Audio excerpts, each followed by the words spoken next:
זה העמוד הראשי. אתם רואים פה את הפנסיון יום, את הפנסיון לילה.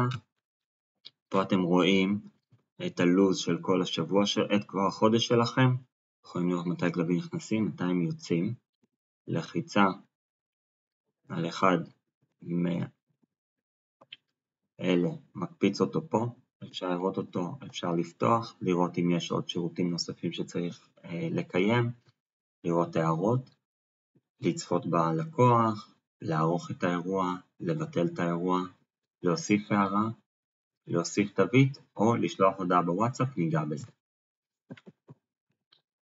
עכשיו אתם יכולים לראות שפה האירוע עוד לא התחיל.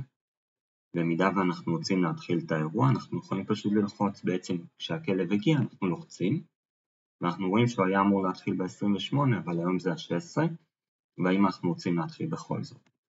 ברגע שאמרנו כן, אז האירוע מתחיל היום. אוקיי? הוא הוקדם ל-16, ובעצם הוא עכשיו פה בפנסיון.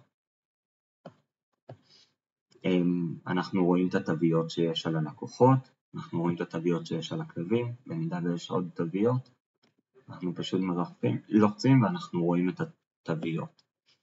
פה אנחנו רואים את כל ההערות האחרונות שנוצרו.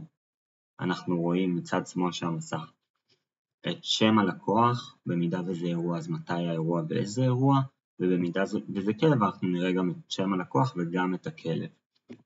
פה אנחנו יכולים לראות איזה שירותים אנחנו צריכים לתת היום. אוקיי? במידה ואין שירותים אז לא נמצאו שירותים. עוד מעט נגיע לאיך מייצרים שירותים.